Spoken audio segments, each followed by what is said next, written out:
akan mengangkat tema seperti yang kita sudah sebarkan dalam flyernya, berjudul Sejuta Keutamaan Zikrullah, dan akan masih disampaikan oleh guru kita Ustaz Aminul Bait STBA Hafizullah Ta'ala. Alhamdulillah juga beliau sudah hadir dalam kesempatan Zoom ini, dan sebelum beliau menyampaikan paparan materinya, kemudian izinkan kami mengingatkan kembali untuk sama-sama. Yang pertama, kita luruskan niat menuntut ilmu ikhlas karena Allah Ta'ala. Kemudian yang kedua, mohon disiapkan alat tulisnya untuk mencatat kaidah ataupun manfaat dari apa-apa yang akan disampaikan oleh Ustaz Ami. Dan insya Allah di kesempatan terakhir setelah penyampaian materi Ustaz, kita akan ada diskusi terbatas. Silakan persiapkan pertanyaan terbaiknya, usahakan untuk masih sesuai dengan tema kita pada sore hari ini, bisa melalui chat dan juga bisa resen untuk bertanya secara langsung. Untuk tidak memperlama apa yang akan disampaikan oleh Ustaz, sama-sama kita simak tema pada sore hari ini, Sejuta Keutamaan Zikrullah. Setelah kami dalam waktu Ustaz, barakallahu fikum.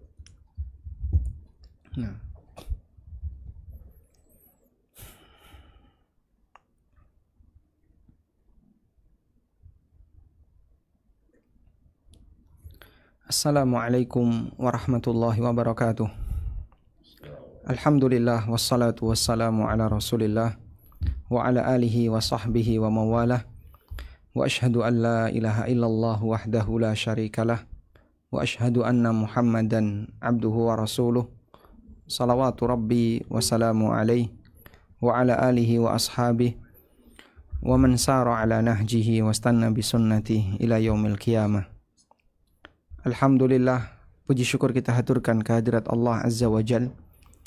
Di kesempatan sore ini kembali kita belajar bersama sahabat ilmu Darmais, dan insya Allah kita masih mengupas buku Al-Minah Al-Aliyah fi Bayan As-Sunan Al-Yaumiyah. Dan insya Allah kita akan bahas tentang sejuta keutamaan dzikir, melanjutkan materi sebelumnya. Dan kali ini kita akan membaca tentang penjelasan penulis mengenai macam-macam zikir. Penulis hafizahullahu ta'ala menyebutkan, az-zikru naw'an. Zikir itu ada dua. Ada zikir mutlak dan ada zikir muqayyad. Zikir ada yang mutlak dan ada yang muqayyad. Wa yanbaghi an yahrisal 'abdu 'ala an yadhkurallah ta'ala biqalbihi. Dan hendaknya setiap hamba berzikir kepada Allah dengan hatinya, dengan lisannya. Fa inna hadza akmalul ahwal. Itulah kondisi yang paling sempurna. La bilisanihi faqat, bukan dengan lisannya saja. Faminan nasi man la yastash'iru ma yaquluhu. Sebagian di antara orang ketika dia berzikir, dia tidak menghadirkan hatinya ketika mengucapkan sesuatu. Min adhkarin, berupa lafaz-lafaz zikir. Li'annahu fi adhkarihi la yataharraku illa bilisanihi. Karena dalam zikirnya tidak ada yang bergerak selain hanya lisannya. Walau taharrakal qalbu wa tadabbara, andaikan hati ikut bergerak dan ikut merenungkan, lazadal imanu wa raqqal qalbu, maka iman akan semakin bertambah dan semakin lembut hati ini. Baik. Apa yang dimaksud dengan zikir mutlak? Zikir mutlak artinya zikir yang tidak dibatasi oleh waktu dan tempat. Anda bisa berzikir dengan mengucapkan kalimat-kalimat thayyibah apapun. Subhanallah, alhamdulillah, Allahu akbar, la ilaha illallah, wala haula wala quwata illa billah, atau kalimat thayyibah yang lainnya. Karena zikir mutlak, kalimatnya adalah kalimat pujian untuk Allah yang sifatnya ada dua. Menyebutkan pujian untuk Allah atau menyucikan Allah Subhanahu wa ta'ala. Sehingga yang namanya kalimat zikir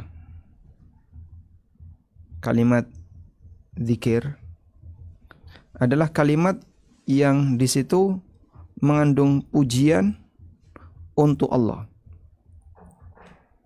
atau menyucikan Allah, atau mengandung penyucian terhadap Allah. Itulah kalimat dzikir. Sehingga dzikir ada dua, ada yang bentuknya pujian untuk Allah atau menyucikan Allah. Sementara kalau ada orang yang berzikir semata dia menyebut nama Allah, Allah, Allah, Allah, ini tidak memuji Allah. Di sini tidak ada pujian untuk Allah, karena cuma nyebut nama saja. Tidak ada pujian untuk Allah. Sehingga kalau orang zikir Allah, Allah, Allah, Allah, Allah, Allah, Allah, misalnya, sisi pujian untuk Allah di mana? Misalnya ada orang namanya Budi. Kita cuma mengatakan Budi, Budi, Budi, Budi, menyebut nama Budi sebanyak 5 kali misalnya, atau 100 kali. Atau orang namanya Agus, Agus, Agus, Agus, sebanyak 100 kali. Apakah di situ mengandung pujian untuk Pak Agus? Gak ada. Atau bentuk mengembalikan nama baik Pak Agus? Tidak ada. Oleh karena itu, yang namanya zikir, dia harus mengandung pujian untuk Allah atau bentuk menyucikan Allah. Menyucikan Allah contohnya kita mengucapkan kalimat Subhanallah, Subhanal Malikil Quddus, Taqaddasallah, Tabarakallah, dan seterusnya. Pujian untuk Allah misalnya kita mengucapkan Alhamdulillah, Allahu Akbar, dan seterusnya. Yang lebih parah lagi, ada orang yang dia hanya mengucapkan hu, hu, hu, hu, dan seterusnya. Dan menurut dia hu ini singkatan dari kata Allah. Hu, hu, hu. Kok bisa? Allahu. Nah, yang dibaca hu-nya saja.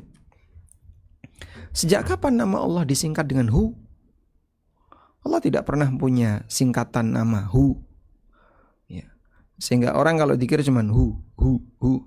Kayak zikirnya sebagian orang yang dia kalau zikir nggak pakai aturan, hu, dan seterusnya, maka ini jelas zikir yang nggak ada tuntunannya, dan itu bukan zikir.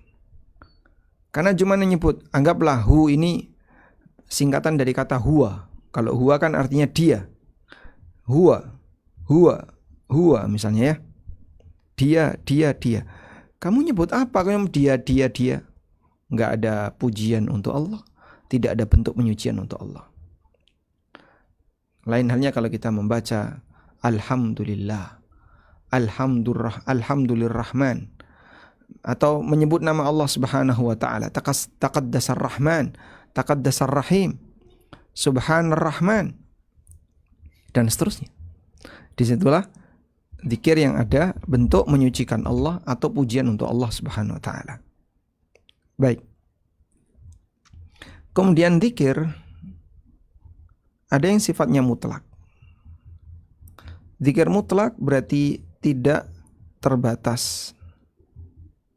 Tidak terbatas waktu atau tempat. Sehingga bisa dibaca kapanpun, dimanapun, kecuali di tempat yang terlarang untuk berzikir, seperti di toilet. Anda bisa baca dimanapun. Ini zikir mutlak. Dan ada zikir yang muqayyad. Muqayyad itu berarti dibatasi. Muqayyad artinya dibatasi. Zikir muqayyad berarti zikir yang dibatasi. Dibatasi oleh apa? Oleh waktu atau tempat. Contoh zikir yang dibatasi oleh waktu, zikir pagi dan sore. Contoh zikir yang dibatasi oleh waktu, takbiran ketika hari raya. Makanya kalau ada orang yang bertanya, apa hukum takbiran hari raya tapi di luar waktu hari raya? Allahu Akbar, Allahu Akbar, Allahu Akbar, La ilaha illallah, Wallahu Akbar, Allahu Akbar walillahil ham. Apa hukumnya takbiran seperti ini di luar hari raya? Cukup sering orang mempertanyakan itu. Katanya nggak boleh. Kenapa kok nggak boleh? Ya pokoknya nggak boleh. Kalau pakai alasan pokoknya saja kita nggak puas. Bukannya nggak boleh, tapi ini adalah syiarnya hari raya. Sehingga zikir ini dibaca ketika hari raya. Sebagaimana zikir-zikir yang lain dibatasi oleh waktu dan tempat. Anda membaca astaghfirullah, astaghfirullah, astaghfirullah, Allahumma antas salam wa minkas salam. Tabarakta ya dzal jalali wal ikram. Itu dibaca seusai salat wajib. Sebagaimana penjelasan yang disampaikan dalam hadis dari Thauban, hadis riwayat Muslim. Maka misalnya keluar toilet Anda membaca astagfirullah, astagfirullah, astagfirullah, Allahumma antas salam wa minkas salam, ya salah tempat. Walaupun secara makna kalimat ini kalimat yang maknanya indah, kalimat yang maknanya bagus, pujian untuk Allah Subhanahu wa taala. Tapi kita tidak bicara yang penting kalimatnya bagus. Ini sudah ada tempatnya masing-masing. Zikir seperti ini tempatnya di sini, zikir seperti ini tempatnya di sini, dan demikian seterusnya. Oleh karena itu, bacalah zikir-zikir tersebut sesuai dengan posisinya.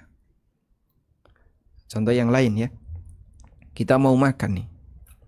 Begitu kita mau makan, kita membaca doa Bismillah, Allahumma jannibna syaitan wa jannibis syaitana ma razaqtana. Gimana itu? Loh, Pak, itu salah tempat, Pak. Bapak mau makan. Loh, kan saya minta agar dijauhkan dari setan. Jannibna syaitan, jauhkanlah kami dari setan. Biar mereka gak ganggu kami ketika makan. Tapi gak di sini, Pak. Ini dibaca bukan pas makan. Baik. Orang bisa paham. Jadi disitulah makna dari kata zikir muqayyad yang dibatasi oleh waktu dan tempat. Anda baca sesuai dengan posisinya. Zikir tempat tertentu. Mau masuk toilet atau keluar toilet ada zikirnya. Mau masuk masjid, keluar masjid ada zikirnya. Mau masuk pasar ada zikirnya. Naik kendaraan ada zikirnya. Sehingga di posisi tertentu di situ ada zikir. Dibalik boleh nggak, Pak? Ya nggak bisa. Baca sesuai dengan posisinya. Baik, keteraturan itulah bagian dari bentuk ibadah kepada Allah. Sehingga saat orang beribadah kepada Allah dan dia taat terhadap aturan, maka keteraturan itu bagian dari ibadah kepada Allah Subhanahu wa taala. Agar orang itu tidak ngawur ketika dia membaca zikir. Pernah satu ketika, ini disebutkan dalam sebuah riwayat dari sahabat Ibnu Umar radhiyallahu anhu, ada orang yang dia bersin, kemudian dia mengucapkan alhamdulillah wassalatu wassalamu ala rasulillah. Ya. Alhamdulillah wassalatu wassalamu ala rasulillah. Coba saya bacakan. Semoga hadisnya bisa ketemu di sini. Nah. Disebutkan dalam hadis riwayat At-Tirmidzi, At-Tabrani dan seterusnya. Dari sahabat Abdullah bin Umar radhiyallahu anhu, anna rajulan atasa ila janbi Ibni Umar. Ada orang yang bersin di dekat Ibnu Umar. Faqala, lalu orang itu langsung membaca. Wahing, begitu bersin dia baca alhamdulillah wassalamu ala rasulillah. Kira-kira secara makna ada yang salah enggak? Ya tidak ada yang salah. Orang ini memuji Allah dan memberikan salam untuk Rasulullah sallallahu alaihi wasallam. Qala Ibnu Umar, langsung ditegur oleh Ibnu Umar. Wa ana aqulu alhamdulillah wassalamu ala rasulillah. Aku juga bisa mengucapkan kalimat itu. Alhamdulillah wassalamu ala rasulillah.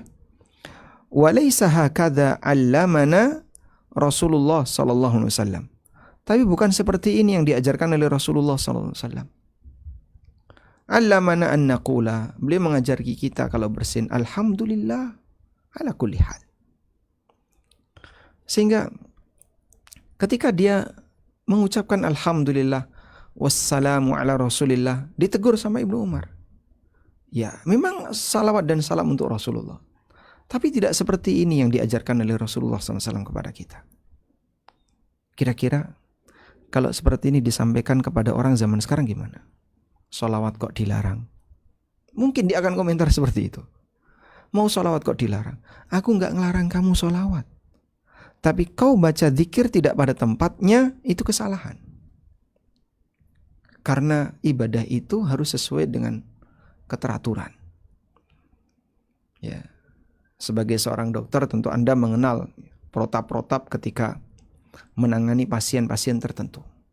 Asal main suntik aja, suntik ini vitamin C, suntik lagi vitamin apa, suntik lagi. Ini main suntik aja. Bukan, ini bermanfaat vitamin C.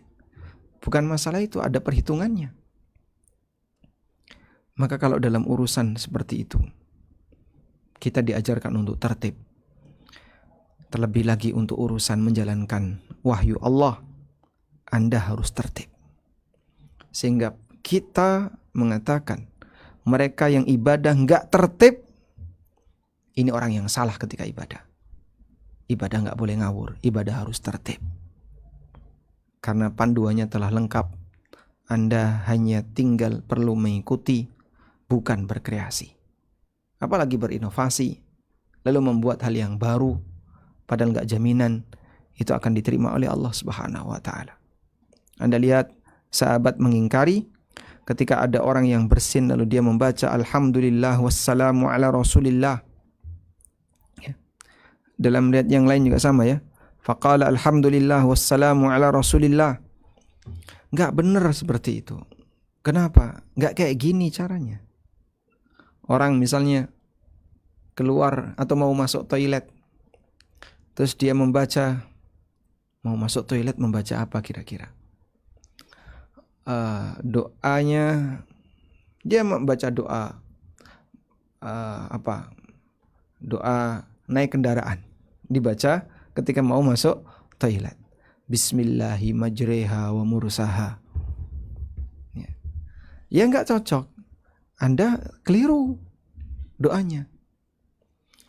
Dia keluar toilet, dia membaca alhamdulillahilladzi ahyana ba'dama amatana wa ilaihin nusyur. Pak, ini salah tempat. Jadi seperti itulah aturan yang dijelaskan dalam syariat kita. Oleh karena itu, ketika kita mau melakukan zikir yang muqayyad, ikuti panduan yang ada. Selanjutnya, kalau kita berzikir kepada Allah Subhanahu wa Ta'ala, pastikan sinkron antara lisan dengan hati. Wa'lam aidan ayyuhal akh al-mubarak. Kemudian perlu juga Anda ketahui anna dzikra min haitsu mawdi'uhu ala nau'ain. Dilihat dari sisi posisinya, dzikir ada dua. Tadi ya sudah disebutkan, muqayyad dan mutlak. Muqayyad adalah ma quyida bi makanin, yang dibatasi oleh tempat atau waktu atau kondisi tertentu. Sedangkan mutlak ma lam yu'ayyan bi syai'in min dzalika, yang tidak dibatasi dengan hal apapun. Tidak dibatasi oleh waktu maupun tempat atau kondisi. Wa innama fi sa'iril yaum, tapi ini dibaca sepanjang hari. Maka zikir setelah salat atau zikir setelah azan, demikian pula zikir yang dibaca oleh Nabi SAW di tempat tertentu atau waktu tertentu, fa innahu yuqaddamu ala sa'iriz dzikril mutlaq, maka dia didahulukan dibandingkan semua zikir mutlak. Sehingga zikir mutlak misalnya, aku sedang membaca sholawat, terdengar azan, ya Anda hentikan, jawab itu azan. Nanti sholawatnya disambung setelah azan. Aku sedang membaca istighfar, kemudian turun hujan atau ada petir, maka Anda baca doa ketika ada petir. Sebagaimana yang dilakukan oleh Abdullah bin Zubair radhiyallahu anhuma. Pada saat beliau sedang ngisi ceramah, tiba-tiba terdengar petir. Beliau hentikan ceramahnya. Lalu beliau membaca subhanalladzi yusabbihur ra'du bihamdihi wal malaikatu min khifati. sehingga beliau berzikir sesuai dengan kondisinya. Li'annahu bihadza yahsulu ala ittiba'in Nabi sallallahu alaihi wasallam. Karena dengan cara seperti ini maka kita bisa meniru praktek Nabi sallallahu alaihi wasallam. Kita beramal sebagaimana amal beliau sallallahu alaihi wasallam. Falau sallama min salatihil mafruḍah, dan ketika seorang salam dari salat wajib, fa innal afdala fi haqqihi, maka yang afdal adalah ayyatiya bi adhkari ma ba'da shalah, dia lakukan zikir setelah salat. Wala ya'ti bi ghairihi minal adhkar, dan dia jangan lakukan zikir yang lain. Walau kana fadilan, walaupun zikir itu memiliki keutamaan yang lebih. Sehingga setelah salam, assalamualaikum warahmatullah, assalamualaikum warahmatullah, terus dia baca mushaf Al-Quran.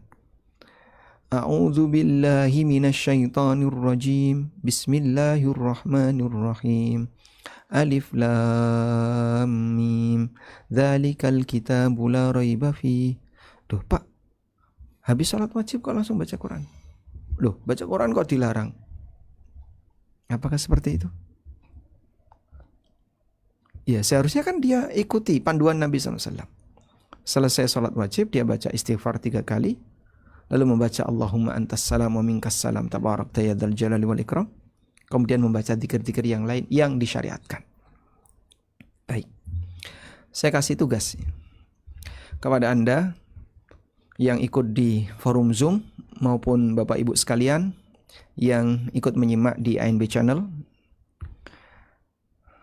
Anda saya kasih tugas, carikan satu dalil yang menganjurkan membaca Al-Fatihah setelah sholat.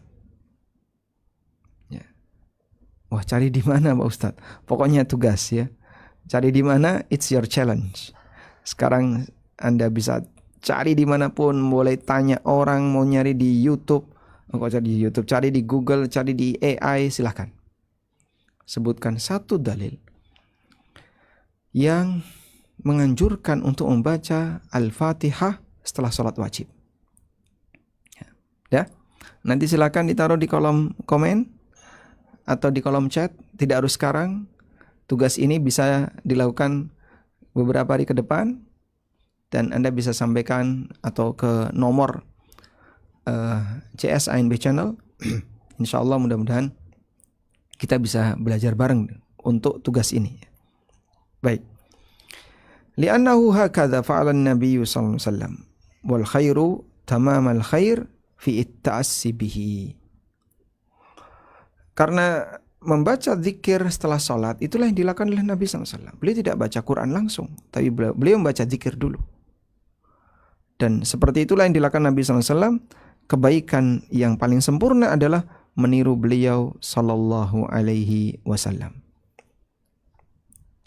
Selanjutnya, di antara keutamaan zikir, bidzikri yakunul abdu minas sabiqin. Dengan banyak zikir, maka seorang hamba bisa menjadi pemenang. Hadis tentang zikir dan manfaatnya sangat panjang. Namun selayaknya seorang muslim, alla yakuna mimman qalla dzikruhu li rabbih. Jangan sampai dia menjadi orang yang sedikit zikirnya kepada Allah. Karena sedikit zikir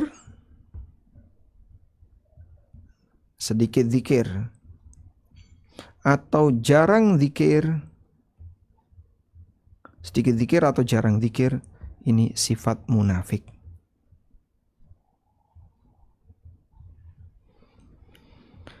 Orang yang jarang zikir atau sedikit zikir, ini sifat munafik.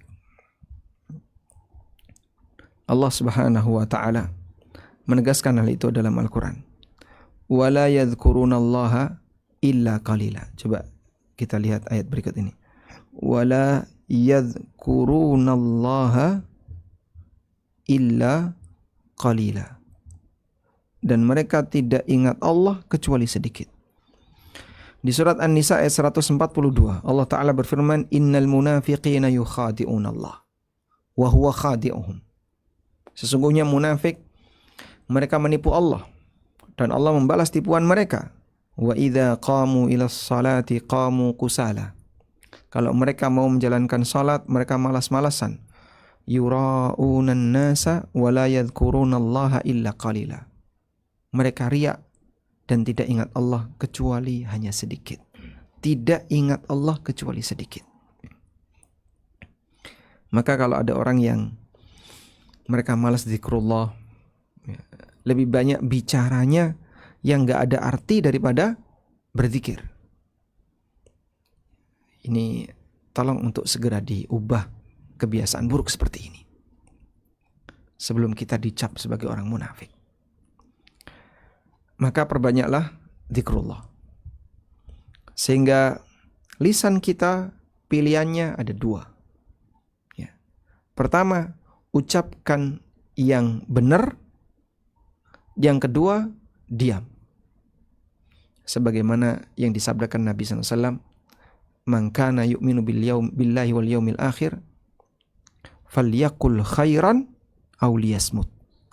Barang siapa yang beriman kepada Allah dan hari akhir, ingat ini nanti akan dipertanggungjawabkan di hari akhir, falyakul khairan, maka ucapkan yang baik, aw liyasmut, atau diam. Sehingga ucapan yang khair itu bisa bentuknya memuji Allah, zikrullah. Ucapan khair juga bisa bentuknya memberi nasihat kepada orang lain. Ucapan yang khair, Anda bicara jujur. Ucapan yang khair, Anda menyampaikan sesuatu yang menggembirakan orang lain. Kalau nggak bisa seperti itu, diam. Itu pilihan yang diberikan Nabi SAW. Jadi kalau kita menjaga lisan hanya di dua posisi ini, kalau nggak ngomong benar, kita diam, maka insya Allah kita akan menjadi seorang hamba yang lebih ideal hidupnya. Baik, oleh karena itu dalam situasi yang kosong, kita basahi diri kita dengan zikir. Kemudian wa yubadir lil hifadhi ala tilkan nawail al-azimah. Dan hendaknya dia bersegera untuk menjaga agar bisa mendapatkan anugerah yang besar, aneka keutamaan yang besar, allati takunu fi dzikri, yang ada dalam praktek zikir. Mengupayakan tahap demi tahap, membiasakan diri untuk melakukan ibadah ini. Dan memang awalnya susah, tapi ketika jiwa ini dibiasakan, allati la talama nafahat minat ta'ah, yang mungkin itu butuh waktu yang cukup panjang, maka orang akan terbiasa untuk melakukan ketaatan. Fayakhudhu min sunnatin Nabi sallallahu alaihi wasallam naw'an wa yuhafidhu alaihi muddatan hatta idza istamkana minhu wa sara hadha dzikr min amalihi fi yaumihi wa lailatihi. Dia menggunakan atau dia mengambil salah satu di antara sunnah Nabi sallallahu alaihi wasallam dan dia jaga selama waktu tertentu sampai ketika sudah melekat pada dirinya, sehingga dzikir itu menjadi amalan dia sehari semalam. Hamala nafsahu wa rafa'a tauquhu fataqat li dzikri akhar wa hakadha. Sehingga itu akan membuat dirinya jadi terbiasa. Lalu nanti dia bisa beralih ke dzikir yang lain dan demikian seterusnya, hatta yakuna minal mufarridin, sehingga dia menjadi al-mufarridun, orang-orang yang menyendiri. Mufarrid, apa yang dimaksud dengan mufarrid? Humudz dzakirunallaha ta'ala katsiran wadz-dzakirat. Mereka adalah orang-orang yang rajin berzikir kepada Allah. Coba kita lihat hadis berikut ini. Dia akan menjadi orang yang menjadi pemenang, sebagaimana yang disabdakan Nabi SAW. Disebutkan dalam hadis riwayat Muslim dalam sahihnya dari Abu Hurairah radhiyallahu anhu, karena Rasulullah SAW yasiru fi tariqi Makkah. Nabi SAW pernah melewati salah satu jalan Makkah. Famarra ala jabalin. Kemudian beliau melewati sebuah bukit. Yuqalu lahu, namanya Bukit Jamadan. Faqala, lalu beliau mengatakan siru. Namanya Jumdan, bukan Jamadannya. Namanya Bukit Jumdan. Faqala, kemudian Nabi SAW mengatakan, siru hadha Jumdanu sabaqal mufarridun. Ayo jalan, ini adalah Bukit Jumdan. Sabaqal mufarridun. Al-mufarridun, orang-orang yang menyendiri, dia telah mendahului, dia berada di depan. Wa mal mufarridun ya Rasulullah. Apa yang dimaksud dengan mufarridun ya Rasulullah? Qala, kata beliau, adz-dzakirunallaha katsiran wadz-dzakirat. Orang yang banyak berzikir kepada Allah, baik laki maupun perempuan. Kita lihat di sini, hadisnya sahih riwayat Muslim. Al-mufarridun diberi definisi oleh Nabi SAW dengan orang yang banyak berzikir kepada Allah, baik laki maupun perempuan. Mufarridun secara makna bahasa dari kata al-infirad, sendirian. Ka'annahum infaradu, seolah-olah mereka adalah sendirian, an ghairihim, sehingga beda dengan yang lain, bidzikrillahi ta'ala, karena dia banyak berzikir kepada Allah. Falam yasil ila ma wasalu ilaihi katsirun min aqranihim, sehingga jarang ada orang yang bisa mencapai posisi seperti posisinya. Banyak orang di antara teman-teman yang tidak bisa mencapai seperti posisinya. Ya, kita bisa lihat ya, kalau dalam perlombaan misalnya, ini ada banyak orang,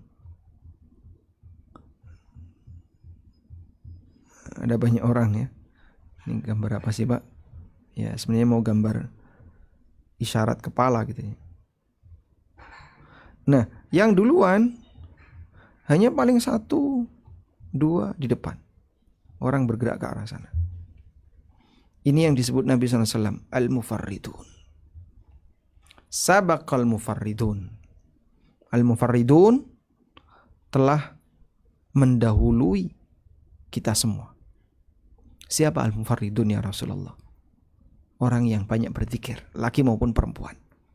Sehingga siapapun punya peluang yang sama, baik laki-laki maupun perempuan. Baik. Ini yang disebut tadi apa? Al-mufarridun. Orang yang sendirian, yaitu dia pemenang sehingga berada di depan, sendirian, yang lainnya ada di belakang.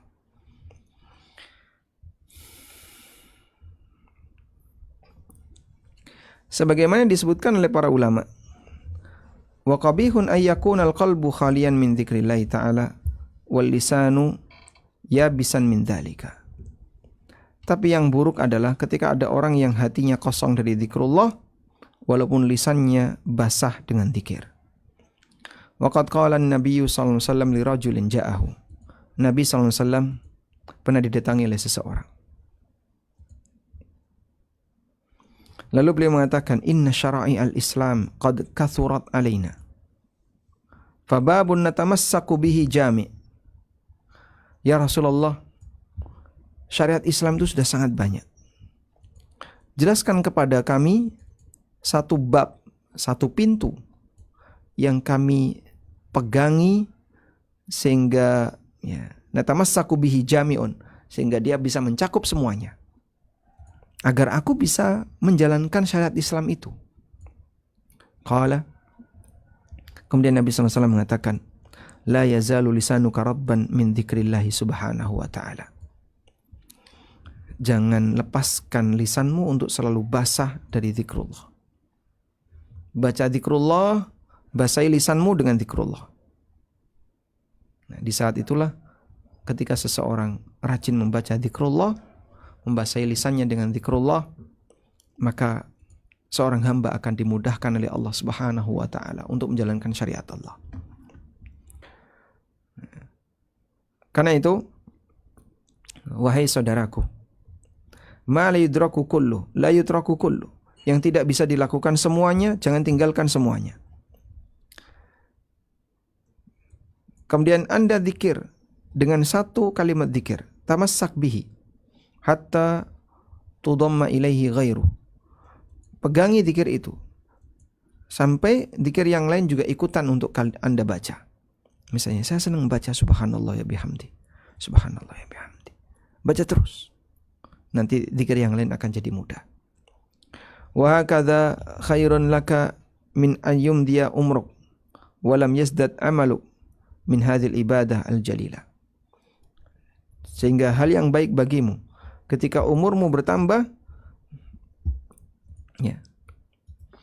Namun amalmu juga ikut bertambah dengan ibadah-ibadah yang mulia ini.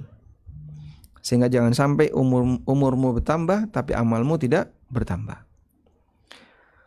Selanjutnya beberapa macam zikir yang diajarkan Nabi SAW dan barangkali bisa dirutinkan. Ini di bagian akhir dari buku ini yang nanti penulis akan menyebutkan ya, hanya di 3 halaman. Yang pertama, kalimat la ilaha illallah wahdahu la syarikalah lahul mulku wa lahul hamdu wa huwa ala kulli syai'in qadir. Sebagai catatan,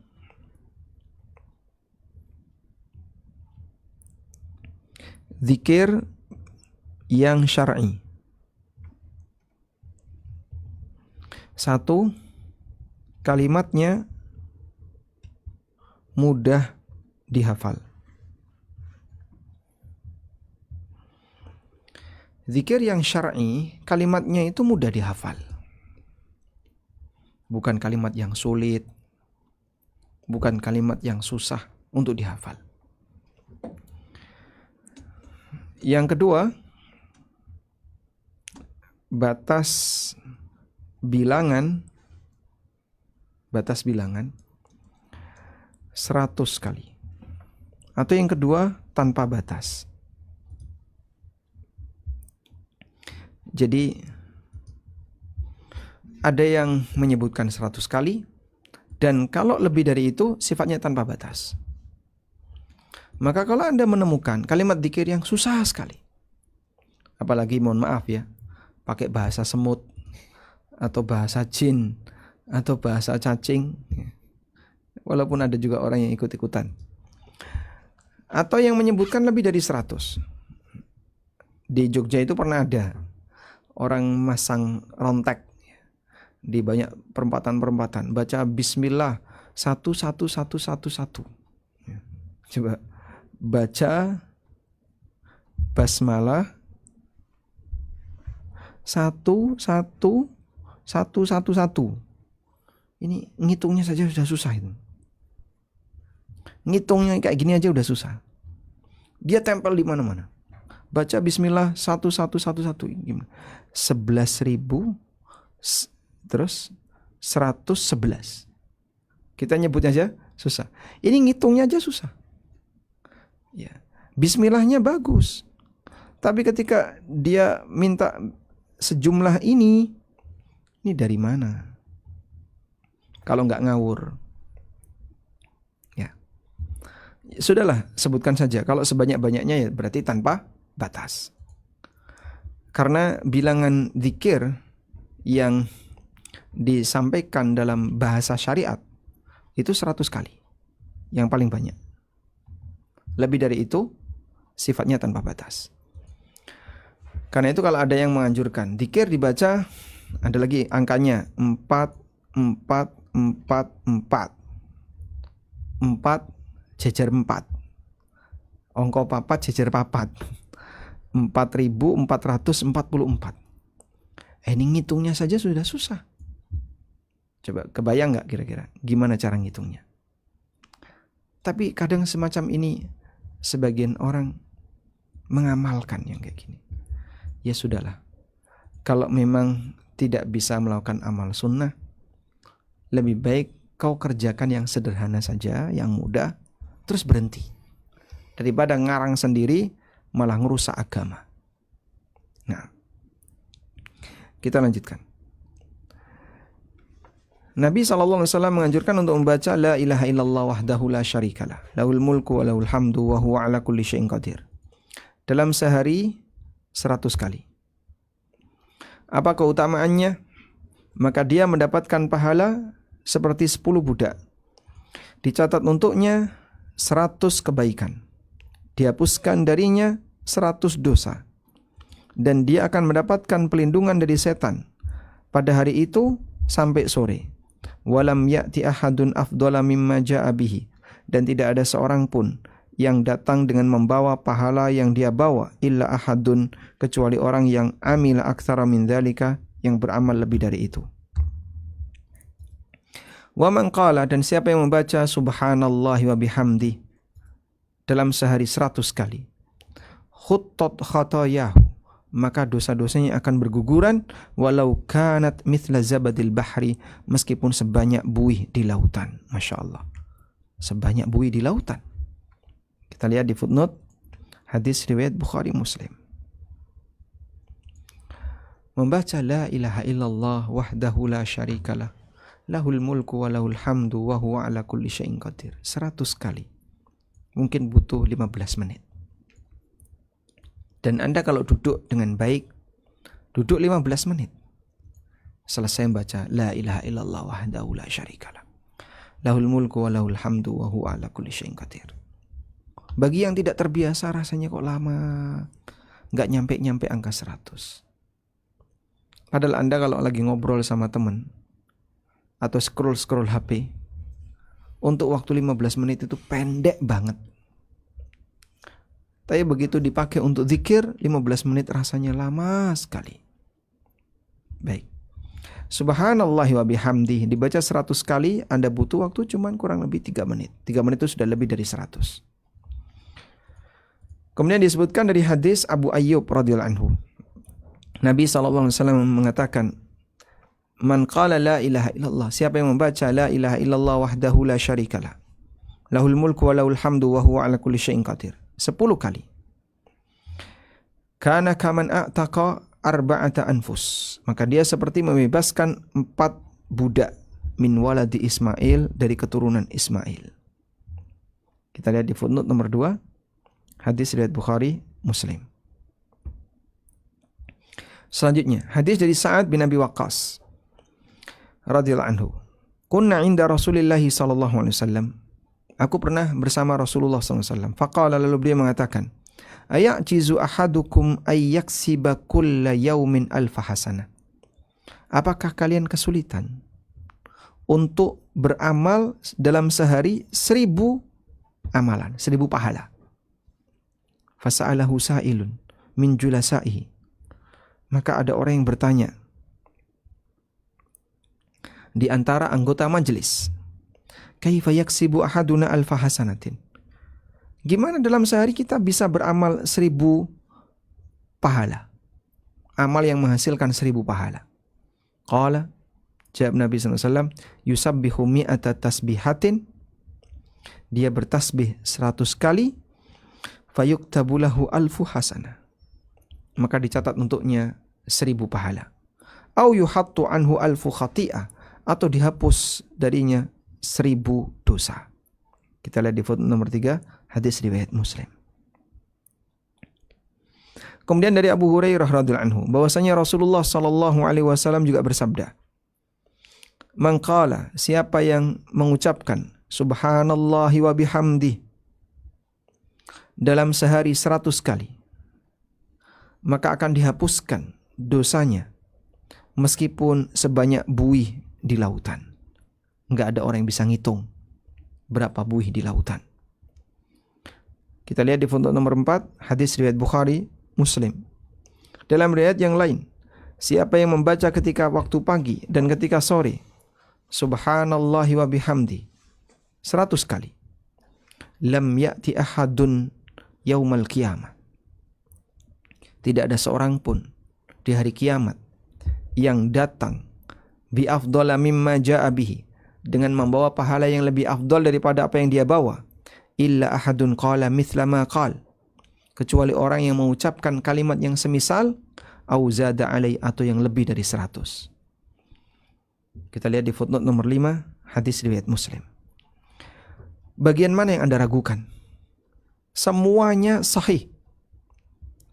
Sehingga penulis menyampaikan ini dengan menjelaskan status hadisnya Muslim, riwayat Bukhari, riwayat Muslim, atau Bukhari Muslim. Tapi kenapa kita kadang banyak melupakannya? Mereka yang pakai hadis palsu mau mengerjakan, padahal nggak tahu apakah ada hasil atau tidak. Bisa jadi zong, nggak ada hasil. Tapi kita yang punya hadis sahih, kenapa malas untuk mengerjakan? Maka sangat disayangkan kalau kesempatan seperti ini kita sia-siakan. Subhanallah wa bihamdi. Tidak butuh waktu lebih dari 1 menit. Tidak butuh waktu lebih dari 3 detik. Subhanallah wa bihamdi. Ya anggaplah 2 detik. 100 kali berarti Anda butuh 200 detik. Baik, kurang lebih ya 3 menit atau 4 menit. Subhanallah wa bihamdi, subhanallah wa bihamdi, subhanallah wa bihamdi. Apalagi kalau cepat ya. Baik. Dan hadis-hadis yang menyebutkan aneka ragam zikir banyak sekali dan keutamanya juga banyak sekali.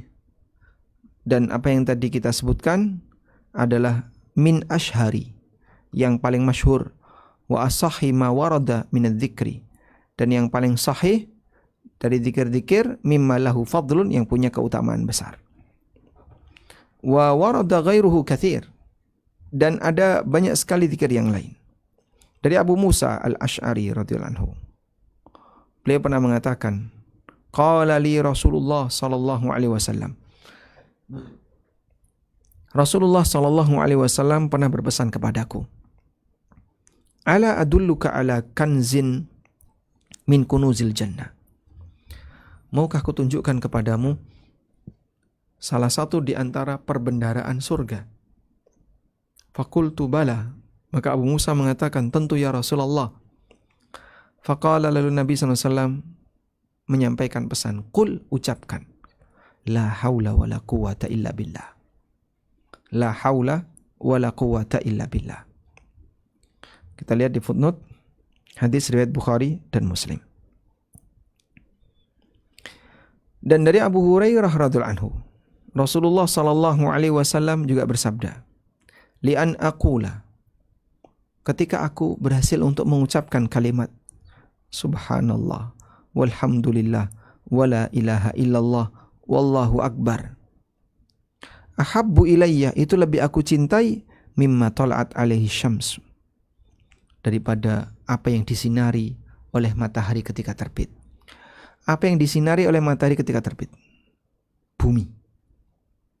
Sehingga matahari menyinari bumi. Nabi SAW mengatakan, aku bisa mengucapkan subhanallah walhamdulillah wala ilaha illallah wallahu akbar, lebih aku sukai daripada bumi dan berikut isinya. Kita lihat nomor 2 footnote-nya, rawahu Muslim, hadis riwayat Muslim. Wal istighfaru aidan huwa min anwa'idz dzikr. Istighfar juga termasuk bagian dari zikir. Dan taqaddama, telah lewat, kita pelajari hadis dari Al-Aghar Al-Muzanni. Al-Aghar Al-Muzanni, beliau pernah menyampaikan sabda Nabi SAW, innahu la yughanu ala qalbi wa inni la astaghfirullah fil yaumi mi'ata marrah. Aku mohon ampun kepada Allah dalam sehari 100 kali. Nabi SAW mengucapkan astaghfirullah wa atubu ilaih dalam sehari 100 kali. Wa hadza fi'luhu sallallahu alaihi wasallam, dan ini yang dilakukan oleh Nabi sallallahu alaihi wasallam. Coba kita lihat makna kalimat ini. Innahu la yughanu ala qalbi. La yughanu ala qalbi. Nah. Rasulullah sallallahu alaihi wasallam menyampaikan, innahu la yughanu. Yughanu ay yughatti wa yulabbisu ala qalbi. Hatiku sempat tertutup. Wal muradu bihi, dan yang dimaksud adalah as-sahwu fi ba'dil fatarat minal ghafalat. Beliau sempat lupa kepada Allah, sehingga beliau lalai ani dzikri, untuk berzikir kepada Allah. Alladzi kana sya'nuhu ad-dawam alaihi, yang seharusnya itu tidak boleh putus, terus-terusan. Fa idza fatara anhu aw ghafala, apabila beliau sempat lalai untuk berzikir, wa ghairi dzalika mimma yahjubuhu 'anil istighali li dzikrillah, dan apapun yang menyebabkan beliau itu tidak sempat untuk berzikir sampai melalaikan beliau dari zikir. Wa tadarru, serta merendahkan diri di hadapan Allah, fayardzalika dzanban. Nabi SAW menganggap itu sebagai sebuah dosa. Masya Allah. Rasulullah SAW lupa zikir itu kerasa berdosa. Kita kan tidak ada perasaan seperti itu. Lalu beliau beristighfar kepada Allah. Sehingga ketika beliau merasa saya tadi sempat kelupaan untuk zikir, beliau langsung istighfar kepada Allah. Berapa kali? Sehari 100 kali. Selanjutnya, Nabi SAW juga mengatakan, Ya ayuhan nas, tubu ilallah, wahai manusia, bertobatlah kepada Allah, fa inni atubu fil yaumi ilaihi mi'ata marrah. Karena sehari aku bertobat kepada Allah 100 kali. Lihat di footnote 4, hadis riwayat Muslim. Dan juga diriwayatkan oleh Bukhari dari Abu Hurairah radhiyallahu anhu, aku pernah mendengar Rasulullah sallallahu alaihi wasallam bersabda, Wallahi inni la astaghfirullah wa atubu ilaih fil yaumi aktsara min 70 marrah. Demi Allah, dalam sehari aku istighfar dan mohon ampun kepada Allah lebih dari 70 kali. Hadis riwayat Bukhari. Jika ini seorang nabi, maka seharusnya kita lebih. Dan angka istighfar lebih dari 100 tidak masalah. Walaupun kalau Anda mau memenuhi bilangan 100, silahkan. Lebih sesuai dengan panduan yang diberikan Nabi SAW. Fayambaghi lil abdi alla yaghfula anil istighfar. Maka selayaknya seorang hamba tidak lalai untuk istighfar. Karena kita banyak lalai untuk zikir. Wa akhtimu sunnata dzikri wa kadza jami'u sunan al-yaumiyah. Dan aku akhiri berkaitan dengan sunnah zikir, demikian pula untuk sunnah sehari-hari. Dengan menyebutkan zikir yang sangat mulia, yang sangat agung. Disebutkan dalam Sahih Bukhari Muslim. Dan hadis ini khatama bihil Bukhari fi sahihi. Hadis yang dijadikan sebagai hadis terakhir dalam Sahih Bukhari. Hadis penutup di Sahih Bukhari. Dan yang menjadi hadis penutup oleh Ibnu Hajar dalam kitabnya Bulughul Maram rahimahumullah. Ibnu Hajar mengikuti metodenya Bukhari. Sahih Bukhari, hadis pertamanya innamal a'malu binniyat. Hadis terakhirnya hadis ini, yaitu hadis Abu Hurairah radhiyallahu anhu. Rasulullah sallallahu alaihi wasallam bersabda, Kalimatan khafifatani 'alal lisan, thaqilatani fil mizan, habibatani ilar rahman. Dua kalimat yang ringan di lisan, berat di timbangan, dicintai oleh Ar-Rahman. Subhanallahi wa bihamdih, subhanallahil azim. Subhanallahi wa bihamdih, subhanallahil azim. Subhanallahi wa bihamdih, subhanallahil azim. Tidak butuh 3 menit. Ya, enggak sampai 3 menit. 2 menit selesai. Tidak sampai 3 detik. Subhanallah wa bihamdi, subhanallahil azim. Anggaplah 3 detik. Sehingga kalau Anda baca selama berapa? 300 detik, maka Anda sudah bisa membaca 100 kali. Walhamdulillahirabbil alamin. Selesai untuk pembacaan kitab Al-Minah Al-Aliyah fi Bayan As-Sunan Al-Yaumiyah. Semoga Allah Subhanahu wa taala memberikan manfaat yang besar bagi kita dari membaca kitab ini, dan semoga Allah jadikan kita sebagai hambanya yang selalu meniti sunnah Nabi SAW, baik dalam masalah ibadah, dalam masalah adab, dalam masalah kehidupan sehari-hari, dan semoga Allah jadikan kita sebagai hambanya yang bisa menggapai husnul khatimah. Wa sallallahu ala nabiyyina Muhammadin wa ala alihi wa sahbihi wasallam. Baik, selanjutnya kami kembalikan kepada moderator. Silahkan Pak Dr. Buwana. Barakallahu Ustaz Ami. Alhamdulillah, insyaallah sangat jelas penjelasannya terkait dengan keutamaan zikrullah, dan insyaallah sangat aplikatif, sangat bisa diterapkan oleh kita semua, dan mudah-mudahan kita bisa sebarluaskan ke saudara-saudara kita yang lain. Sebelum kami lanjutkan ke diskusi tanya jawab, ini sudah ada yang menjawab tugas yang tadi Ustaz di kolom chat. ternyata juga tidak ditemukan adanya dalil tentang membaca Al-Fatihah setelah sholat, dengan disampaikan beberapa doa-doa zikir yang sudah dicari oleh salat jamaah kita di sini, kan tidak ketemu dalilnya dari manapun tentang membaca Al-Fatihah pasca sholat wajib 5 waktu. Nah, selanjutnya kita berikan kesempatan dulu untuk diskusi terbatas kali ini untuk jamaah yang sudah raise hand. Kesempatan pertama kami berikan kepada Ummu Rizki, silahkan diamini. Assalamualaikum Ustaz. Barakallahu fikum. Tentang ini apa namanya?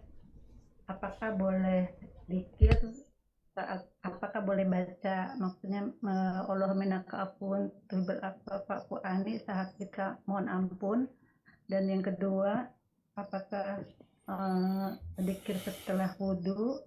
Yang ketiga Ustaz, ana mau tanya, apabila seseorang berkata buruk pada dirinya, hartanya dan keluarganya, apakah akan menimbulkan keburukan dalam berkeluarga itu, dan mohon dalilnya ada apa tidak. Jazakallahu khairan Ustaz. Baik, berarti Ibu tanya 3 hal ya. Allahumma innaka afuwun tuhibbul afwa fa'fu anni. Yang Anda tanyakan tentang ini? Ini maksudnya kalau kita mohon maaf sama Allah itu apa harus baca ini gitu Ustaz? Nah, Selain di bulan Ramadan saja. baik. Untuk Allahumma innaka afuwun tuhibbul afwa fa'fu anni, ini dianjurkan untuk dibaca ketika Lailatul Qadar. Ini kalau kita komitmen dengan hadis dari Aisyah radhiyallahu anha. Aisyah radhiyallahu anha pernah menceritakan, beliau bertanya kepada Rasulullah sallallahu alaihi wasallam, "In wafaqtuha fabima ad'u?" Apabila aku menjumpai malam yang itu merupakan malam Lailatul Qadar, fabima ad'u, kalimat apa yang harus aku baca? Qala, Nabi SAW mengatakan, quli, ucapkanlah, Allahumma innaka afuwun tuhibbul afwa fa'fu anni. Ya Allah, Engkau adalah zat yang maha pemaaf, dan Engkau suka memaafkan, maka maafkanlah aku. Ya. Dan kalimat ini dibaca kalau sesuai waktunya, berarti hanya ada di 10 terakhir Ramadan, di malam hari. Tapi boleh nggak Pak kita baca dalam dzikir harian? Insya Allah tidak masalah. Namun jika niatnya untuk mohon ampun kepada Allah, Anda bisa membaca astaghfirullah wa atubu ilaih, sebagaimana kebiasaan Nabi SAW. Beliau beristighfar dan bertobat kepada Allah sebanyak 100 kali. Astaghfirullah wa atubu ilaih. Anda gunakan redaksi itu agar lebih sesuai sunnah Rasulullah SAW. Sehingga sehari-hari kita membaca astaghfirullah wa atubu ilaih, astaghfirullah wa atubu ilaih. Berapa kali? 100 kali. Lebih dari itu boleh, silahkan. Tapi Anda rutinkan membaca astaghfirullah wa atubu ilaih. Wallahu a'lam. Kemudian yang kedua, apa tadi? Bacaan zikir setelah wudhu Ustaz. Zikir setelah wudhu sebagaimana yang mungkin Anda kenali. Asyhadu an la ilaha illallah wahdahu la syarikalah wa asyhadu anna Muhammadan abduhu wa rasuluh. Sampai di situ riwayat Bukhari. Ada tambahan, Allahumma ja'alni minat tawwabina wa ja'alni minal mutatahhirin. Ini disebutkan dalam riwayat Tirmidzi. Allahumma ja'alni minat tawwabin wa ja'alni minal mutatahhirin. Kita lihat di sini.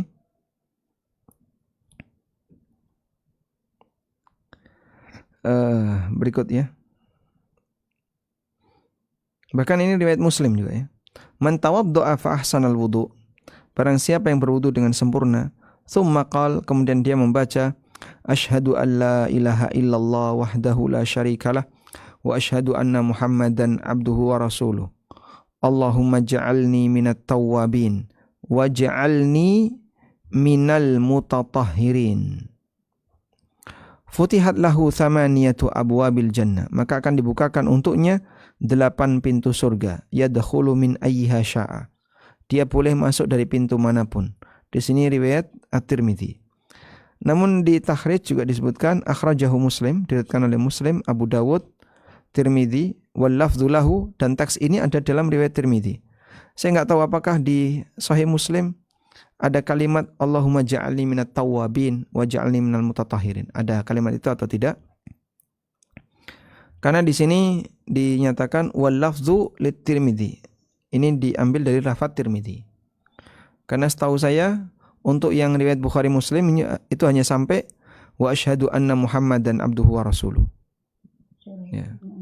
Tapi kalau misalnya Anda baca lebih panjang, itu juga sahih. Wallahu a'lam. Baik. Satu lagi Ustaz, tadi ada dalil nggak seseorang yang berkata buruk pada dirinya, harta dan keluarganya itu maka akan jadi buruk rumah tangganya, itu mau Ustaz? Ini yang disebutkan oleh Allah dalam Al-Quran. Walau yu'ajjilullahu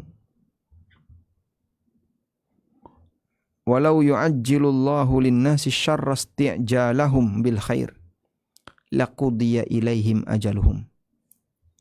Andaikan Allah menyegerakan pengabulan doa untuk manusia yang mendoakan buruk, asyarrah, sebagaimana Allah menyegerakan pengabulan doa yang baik untuk manusia, laqudiya ilaihim ajaluhum, maka mereka akan cepat binasa.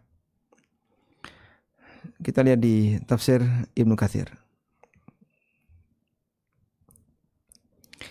Allah memberitakan dalam ayat ini an hilmihi wa lutfihi bi'ibadi, tentang bagaimana lemah lembutnya Allah kepada hambanya.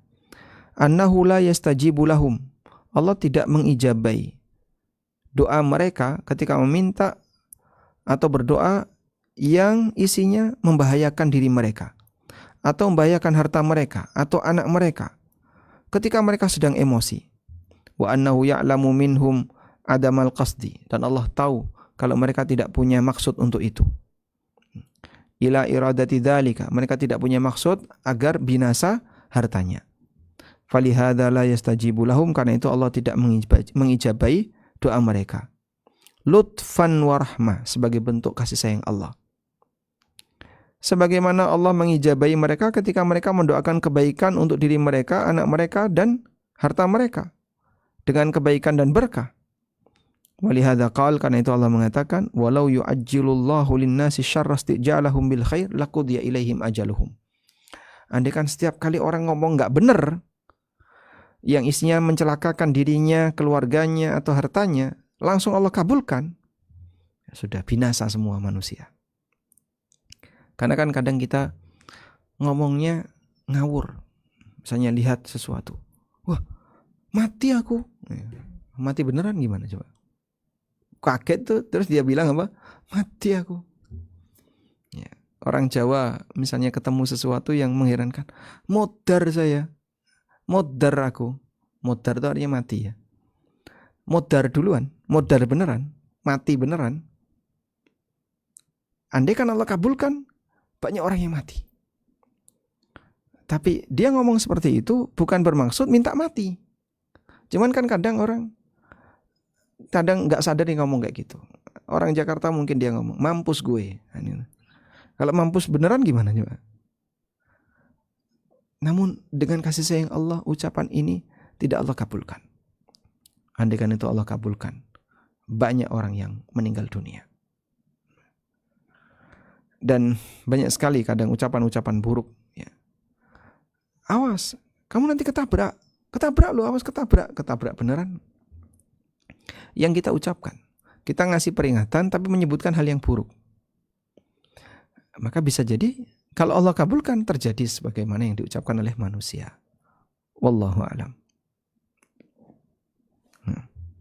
Nah Ustaz, kalau atas jawabannya insya Allah juga jelas bisa dipahami oleh ibu yang bertanya dan juga kita semua.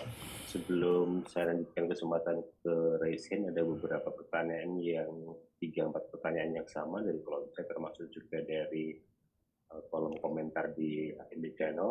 pertanyaannya adalah, bolehkah berzikir dengan menggunakan alat bantu dalam tasbih atau digital counter dan sejenisnya? Bolehkah berzikir dengan menggunakan alat bantu seperti tasbih atau digital counter? Yang benar boleh. Dan ini yang difatwakan oleh Syekh Abdul Aziz Ibn Baz rahimahullah. Kemudian juga pernah ditegaskan oleh Syekh Dr. Sa'ad Al-Khathlan dan beberapa ulama yang lainnya. Walaupun dalam hal ini masih di ranah khilaf. Sebagian di antara ulama mereka mengingkari dan ada juga yang mengizinkan. Dan di antara sahabat mereka juga berbeda pendapat. Sebagian sahabat membolehkan, sebagian sahabat mengingkari.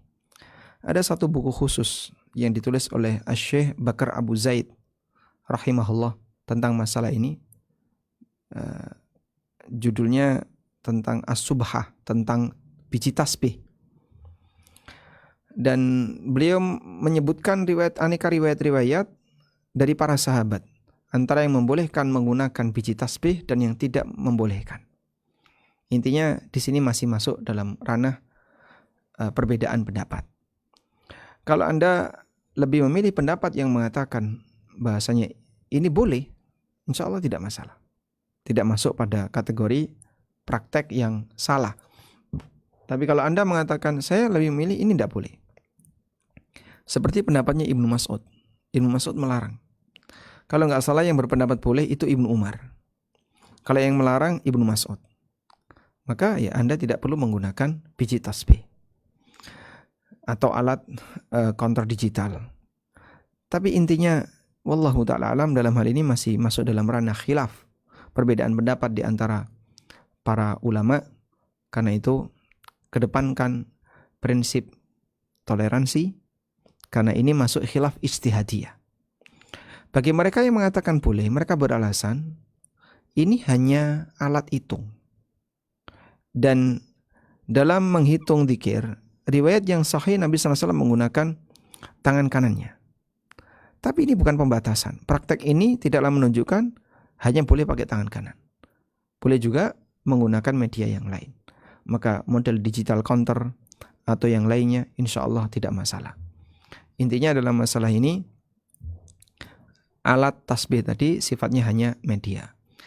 Namun kita lebih suka agar zikir itu tidak ditampakkan ke orang lain. Nah, Anda bisa mengukur sendiri kira-kira agar tidak tampak di hadapan orang lain, sebaiknya bagaimana? Apakah pakai alat counter tadi, atau pakai biji tasbih, atau pakai jari? Mana yang lebih tidak kelihatan? Namun ada sebagian orang yang punya kendala. Saya kesulitan kalau pakai jari, ini bingung. Begitu sampai tengah, tadi mulainya dari mana ya? Dari kelingking atau dari jempol? Bingung dia. Dan saya sering bingung kayak gitu. Tapi kalau saya pakai digital counter atau saya pakai biji tasbih, saya bisa mengenali jumlah hitungan. Baik, kalau begitu silakan Anda pakai biji tasbih. Ya, sehingga dia pengen zikir setelah sholat, baca subhanallah 33 kali, alhamdulillah 33 kali, hitungannya bisa lebih presisi.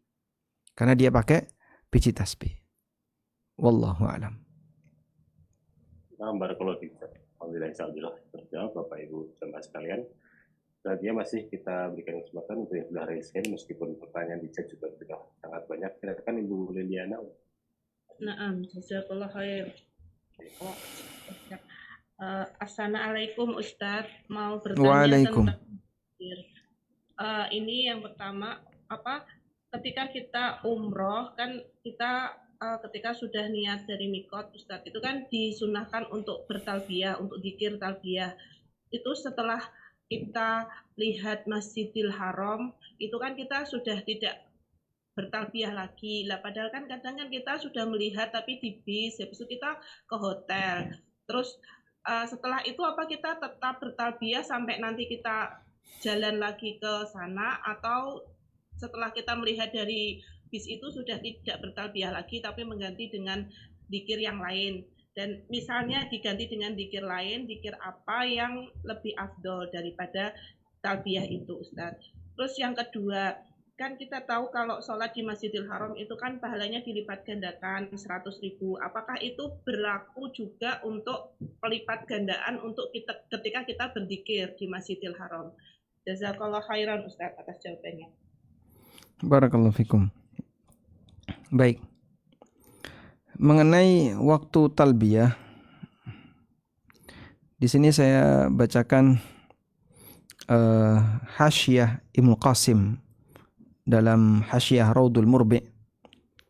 Wal asahhu anna sunnata ibtida'u talbiyah aqba ihramihi qaddama wa jazama bihi fil iqna wa sahabi syar'in.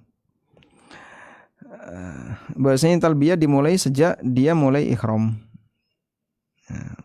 Kemudian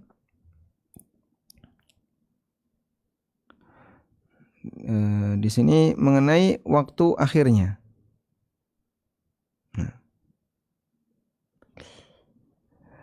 Ada yang menyebutkan bahwasanya talbiyah berhenti begitu dia lihat Ka'bah. Dan ada yang menyebutkan talbiyah berhenti ketika dia sudah memasuki masjid. Ya, sehingga kalau masih di hotel atau di bis tadi, di bis biasanya dia melewati jalur tertentu yang di bawah tower Zam-Zam itu ya. Ya, sebelumnya kan dia sudah lihat Masjidil Haram. Ya, Anda masih talbiyah karena nanti akan mampir hotel dulu.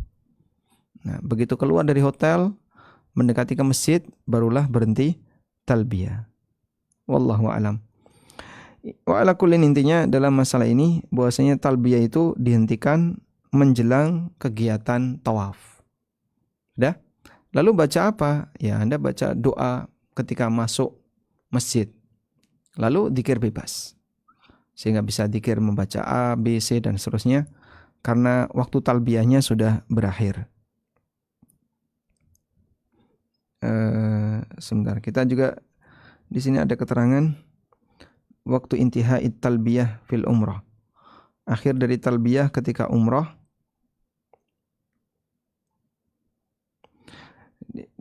Disebutkan juga dalam sebagian pendapat bahwasanya talbiyah dihentikan bisyuru'i fit tawaf, ketika mau memulai tawaf. Jadi sudah mendekati Ka'bah baru berhenti talbiyah. Nah, baik, intinya dalam masalah ini karena ada perbedaan pendapat di kalangan para ulama berkaitan dengan waktu akhirnya, maka Anda mau memilih waktu akhir talbiyah sampai pada menjelang tawaf, atau ketika sudah memasuki Masjidil Haram, atau ketika sudah lihat Ka'bah, ya. Wal amru wasi'. Dalam hal ini ada kelonggaran. Wallahu a'lam. Coba kita bacakan di sini. Ini ada keterangan juga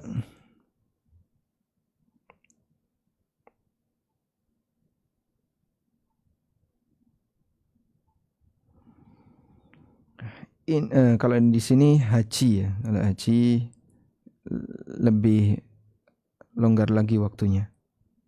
Nah.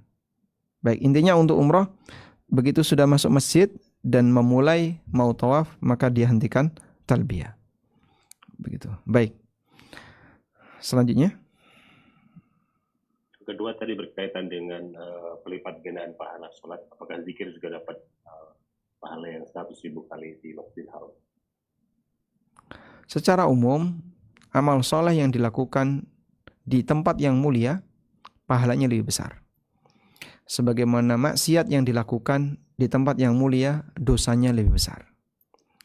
Namun yang disebutkan dalam nas adalah sholat.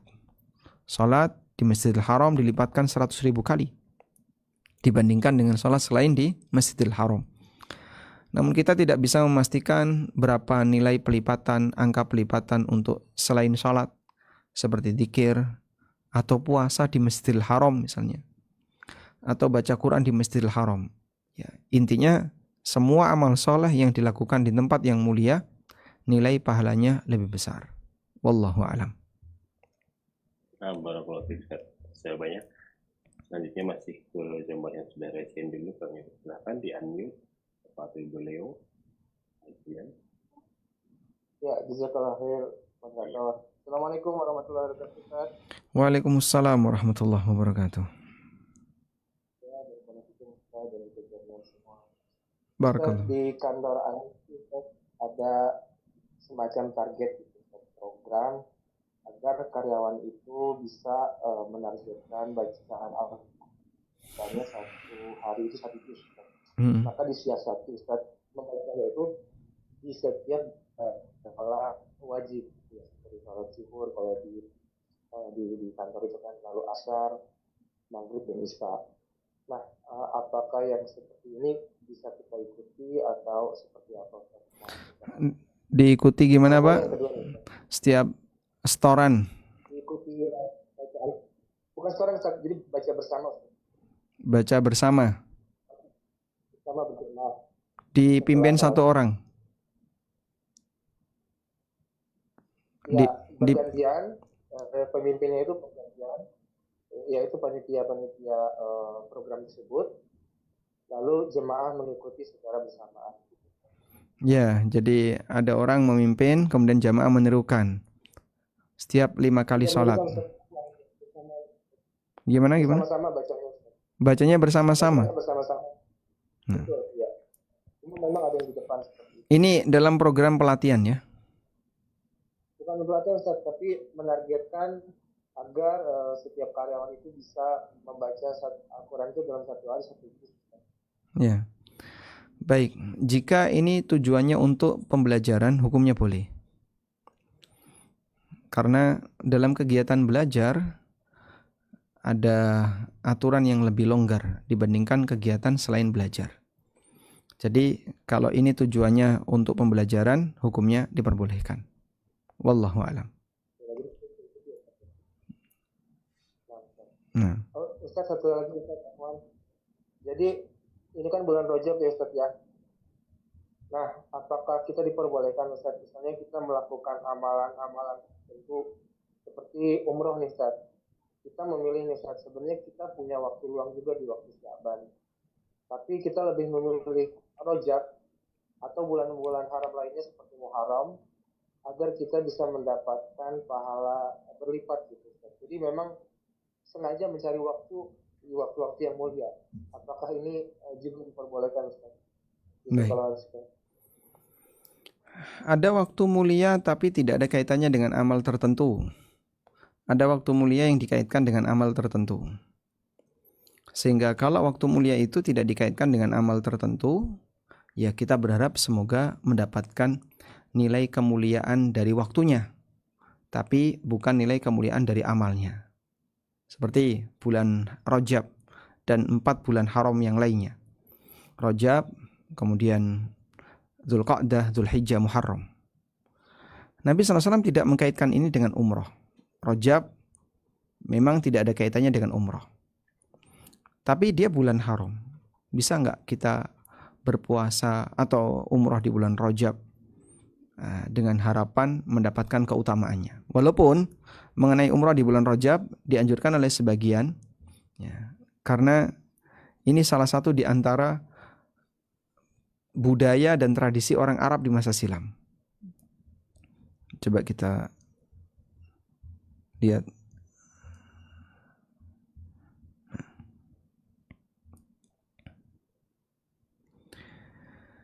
Nah, berkaitan dengan umroh di bulan Rajab. Kalau umrohnya Nabi SAW semuanya di Dzulqa'dah. Di sini dinyatakan tidak ada riwayat yang sahih dari Nabi SAW yang kami ketahui mengenai keutamaan khusus untuk umroh di bulan Rajab atau motivasi umroh di bulan Rajab.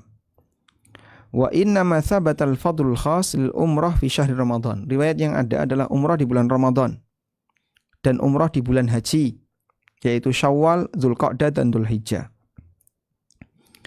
Walam yathbut anin Nabi SAW annahu i'tamara fi Rajab. Demikian pula tidak ada riwayat yang sahih bahwa Nabi SAW pernah umrah di bulan Rajab. Bahkan Aisyah pernah mengingkari, ma'tamara Rasulullah SAW fi Rajabin qat. Rasulullah SAW tidak pernah umrah di bulan Rajab. Hadisnya riwayat Bukhari Muslim. Sekarang kita lihat keterangan Coba saya tampilkan biar lebih maksimal.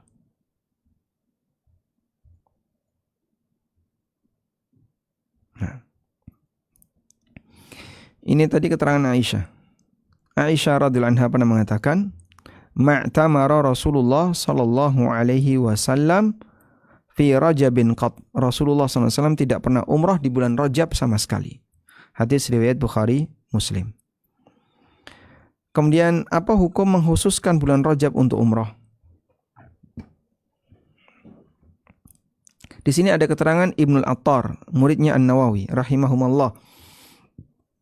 Wa mimma balaghani an ahli Makkah. Di antara informasi yang sampai kepadaku dari penduduk Mekah, zadahallahu syarafan, semoga Allah semakin menambahkan kemuliaan baginya, i'tiyadu kathratil i'timar fi Rajab. Orang terbiasa banyak umrah di bulan Rajab. Wa hadza mimma la a'lamu lahu aslan. Dan aku enggak punya dalil tentang ini. Bal thabata fi hadithi. Bahkan terdapat riwayat yang sahih dalam hadis bahwasanya Nabi SAW mengatakan umrah di Ramadan itu senilai dengan haji. Nah, jadi bulan Rajab bulan mulia, tapi tidak ada kaitannya dengan umrah. Kemudian di sini ada keterangan dari Syekh Muhammad bin Ibrahim rahimahullah. Dalam fatwanya beliau mengatakan, amma takhsisu ba'di ayyami Rajab bi ayyi syai'in min al-a'mal az-ziyarah wa ghairiha fala asla lahu. Adapun mengkhususkan bulan Rajab dengan melakukan amalan tertentu seperti ziarah atau yang lainnya, maka tidak ada dalilnya. Lima qarrarahul Imamu Abu Syamah, sebagaimana yang pernah ditegaskan oleh Imam Abu Syamah dalam kitab beliau Al-Bida' wal Hawadith. Anna takhsisal ibadat, bahwasanya menghususkan ibadah di waktu-waktu yang tidak dikhususkan oleh syariat, la yambaghi, tidak selayaknya dilakukan. Id la fadla li ayyi waqtin ala waqtin akhar illa ma faddalahu syara'. Karena kita tidak bisa menilai ini lebih mulia untuk melaksanakan amal ini kecuali pakai penjelasan syariat. Jadi itu kesimpulan tentang umrah di bulan Rajab. Wallahu alam. Oleh karena itu Rajab dengan Ramadan cukup berdekatan. Sekiranya bisa umrah di bulan Ramadan, sebaiknya ditunda saja. Ya, walaupun mungkin secara biaya lebih mahal dikit ya daripada umrah di bulan Rajab. Tapi setahu saya bulan Rajab itu rame. Ya, wallahu alam, mungkin teman-teman yang baru saja pulang umrah bisa lihat bagaimana situasi umrah di bulan Rajab. Sekarang kan berada di bulan Rajab, sudah mendekati atau sudah berada di pertengahan Rajab. Kalau rame, nah itu bukti tadi yang disampaikan oleh Ibnul Attar, muridnya An-Nawawi, bahwa ada banyak kebiasaan orang di sana kalau bulan Rajab dipakai umrah. Wallahu a'lam. Ya Ustaz, kalau kita banyak. Betul sekali, memang umrah di bulan Rajab sangat ramai sekali, malah persis seperti haji. Persis seperti haji. Masya Allah. Bahkan di Arafah pun seramai itu, di Arafah yang hanya tidak merupakan bagian dari kegiatan umrah, tapi orang berkunjung sana sampai naik ke bukit itu seramai haji yang bawah, ramai sekali. Masya Allah. Baik, nah, insya Allah masih ada pertanyaan yang rese dan juga pertanyaan kalau kita ambil kesempatan untuk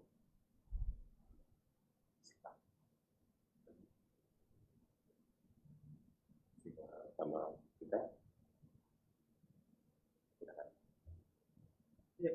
Assalamualaikum warahmatullahi wabarakatuh. Waalaikumsalam warahmatullahi wabarakatuh. Ustadz, mungkin saya ingin penjelasan lebih tepat ya. Di Al-Ankabut ayat 45 Pak Ustadz. Jadi mungkin untuk lebih menghemat waktu, saya bacakan ininya aja, artinya Pak Ustadz. Nanti bisa saya tampilkan teksnya Pak. Oke. Yang menjadi pertanyaan saya Pak Ustadz, yang pertama adalah di situ ada perintah membaca Al-Quran dan mendirikan sholat. kemudian sesungguhnya salat itu mencegah perbuatan keji dan mungkar. Di situ bahwa salat itu gunanya untuk mencegah perbuatan keji dan mungkar. Berarti artinya kalau orang itu melaksanakan salat dengan benar, berarti dia bisa menghalangi dia untuk berbuat keji dan mungkar. Dan selanjutnya itu ada kata-kata wala zikrullahi akbar. Itu kan mengenai zikir ya, zikir mengingat Allah. Jadi mengingat Allah itu apakah di sini maksud salat itu? Nah, jadi mengingat Allah itu salat adalah termasuk zikrullah. Apakah misalnya ada orang yang di dalam melakukan suatu pekerjaan dia menimbulkan kehati-hatian, takut dia berbuat dosa, apakah itu termasuk zikrullah? Makasih Pak Ustaz. Baik, terima kasih Bapak. Taib. Pertama kita fokus pada kalimat innas salata tanha 'anil fahsya'i wal munkar. Sesungguhnya salat bisa mencegah dari perbuatan keji dan mungkar. Mungkin muncul pertanyaan. Kenyataannya banyak orang yang rajin salat tapi dia juga rajin berbuat keji dan mungkar. Nah, ada dua kemungkinan di situ. Yang pertama, salatnya tidak berkualitas. Yang kedua, karena apa yang dia baca tidak memberikan pengaruh dalam hatinya. Karena makna kata salat di situ artinya adalah bacaan Al-Quran yang dia baca ketika salat. Allah Subhanahu wa ta'ala menyebut salat atau bacaan Quran dengan salat. Wala tajhar bi salatika wala tukhafit biha. Jangan kau keraskan salatmu. Maksudnya adalah jangan kau keraskan bacaan Quranmu ketika salat. Sehingga sebagian ulama menafsirkan innas salata, sesungguhnya salat, maksudnya adalah sesungguhnya bacaan Quran tanha 'anil fahsya'i wal munkar, bisa mencegah dari perbuatan keji dan mungkar. Maksudnya isi dari nasihat Quran itu melarang kamu untuk berbuat maksiat. Terlepas apakah kamu nanti mentaati atau tidak. Itu sama dengan seperti ini. Guru mengajarkan yang baik, tapi ada muridnya yang jahat. Murid jahat bukan karena pendidikan dari gurunya, tapi karena dia tidak taat kepada perintah gurunya. Ini makna innas salata tanha 'anil fahsya'i wal munkar. Jadi di situ ada dua makna. Makna yang pertama adalah bahwasanya salat di sini artinya adalah ibadah salat. Ibadah salat bisa mencegah dari perbuatan keji dan mungkar apabila orangnya serius ketika salat. Yang kedua, salat di sini maknanya adalah bacaan Al-Qur'an yang diucapkan ketika salat. Maka dalam hal ini dia bisa mencegah orang dari perbuatan keji dan mungkar terlepas dari dia mau tunduk atau tidak. Ya, misalnya seorang guru selalu mencegah dari perbuatan jahat, tapi ada muridnya yang bersikap jahat. Yaitu bukan kesalahan guru tapi kesalahan murid yang tidak mau nurut sama nasihat guru. Wala dzikrullahi akbar. Apa makna wala dzikrullahi akbar? Di tafsir Ibnu Katsir ada keterangan dari Ibnu Abbas. Dan beliau sebutkan beberapa riwayat dari Ibnu Abbas. Makna wala dzikrullahi akbar, kata beliau, dzikrullahi iyana akbaru min dzikrina iyah. Allah mengingat kita itu lebih besar daripada kita mengingat Allah. Saya ulangi ya. Wala dzikrullahi akbar, Allah mengingat hambanya itu lebih besar. Maksudnya adalah saat hamba itu ibadah, saat hamba itu salat, dia sedang zikrullah, dia sedang ingat Allah. Tapi wahai hamba, kau juga perlu ingat, Allah mengingatmu sehingga dia ngasih hidayah kepadamu, sehingga dia ngasih petunjuk kepadamu lebih besar daripada kau mengingat Allah ketika kau beribadah kepadanya. Karena orang yang mengingat Allah, Allah akan mengingatnya. Fadhkuruni adzkurkum. Ingatlah aku, maka aku akan mengingat kalian. Lalu siapa yang lebih besar? Allah mengingat hamba atau hamba mengingat Allah? Ya, maka jawabannya Allah mengingat hamba lebih besar daripada hamba mengingat Allah. Sehingga balasan yang Allah berikan lebih besar daripada amalan yang dilakukan oleh hamba. Itulah makna wala dzikrullahi akbar. Maka seorang yang ibadah kepada Allah, janganlah dia merasa ujub dan merasa hebat Karena sejatinya dia bisa melakukan itu murni karena petunjuk dari Allah. Sehingga dia perlu ingat wala dzikrullahi akbar. Wallahu a'lam. Nah, Ustaz, saya sebut pertanyaan lagi dari beberapa pertanyaan yang lain yang sepertinya juga sangat mengenai berhubungan dengan bagaimana zikir ketika tidak diikuti dengan gerakan bibir atau tidak ada komat kami yang dalam hati supaya menjaga kekhusyukan. Kemudian juga yang berhubungan dengan bagaimana zikir yang mengikuti dulu yang diajarkan oleh orang tua, namun juga Zikir yang gimana? zikir yang diajarkan oleh orang tua ataupun juga dari kelompok-kelompok di masjid pengajian, namun tidak diajarkan atau tidak ada dalilnya dari Nabi, apakah itu juga berpahala begitu karena sifatnya tetap zikir? Kalau tidak komat kamit, coba Anda mingkem, tutup mulut ya. Terus baca subhanallah. Bisa nggak? Nggak bisa. Jadi kita nggak bisa terucap subhanallah saat bibir kita itu diam. Sudah? Dan ini tidak terhitung membaca dzikir. Membaca dzikir itu kalau terlafalkan, walaupun tidak ada suara. Kalau ada suara dan tidak ada suara itu masalah keras atau tidak. Namun kalau tidak terlafalkan, Anda tidak terhitung dzikir. Bagaimana kalau dalam hati? Kalau dalam hati berarti Anda merenungkan. Dan memang merenung ini termasuk di antara amal soleh. Sehingga misalnya Anda merasa takjub dengan ciptaan Allah sampai kita nangis misalnya. Dia diam saja, lisannya diam. Orang sedih itu dia diam. Orang emosi dia diam, tapi dia marah. Itu amal batin. Maka kalau Anda merenungkan kuasa Allah, kebesaran Allah dengan amal batin, ini ya terhitung sebagai amal batin, tapi tidak terhitung sebagai melafalkan kalimat dzikir. Karena itu ada amal batin, ada amal lisan. Saat Anda takjub, kemudian Anda membaca subhanallah, masya Allah, la quwata illa billah, sempurnalah amalnya. Ada amal batin, ada amal lisan. Ya, barulah sempurna jadi dzikir, karena terucap kalimat pujian untuk Allah. Lalu kalau kita membaca dzikir yang tidak pernah diajarkan Nabi SAW, ya kita perlu lihat kalimatnya, teksnya bagaimana. Kalau teksnya tidak ada masalah, ya insya Allah boleh dibaca. Tapi tidak boleh diyakini sebagai sunnah Nabi SAW. Tapi kalau teksnya bermasalah, ya jangan dibaca. Mohon maaf, ada banyak sekali salawat yang barangkali perlu untuk dihati-hati.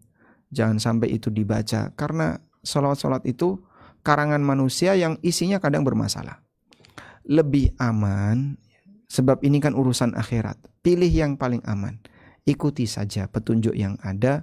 Insya Allah Anda tidak akan punya kekhawatiran. Ya. Anda tidak perlu khawatir, jangan-jangan itu nanti bermasalah. Karena sudah ada panduannya. Wallahu a'lam. Walhamdulillahirabbil alamin. Baik, cukup insya Allah. Demikian yang bisa kita bahas, dan mungkin di sini masih banyak sekali pertanyaan yang belum sempat kita angkat. Mudah-mudahan nanti bisa kita bahas di pertemuan berikutnya. Dan sudah selesai buku Al-Minah Al-Aliyah fi Bayan As-Sunan Al-Yaumiyah.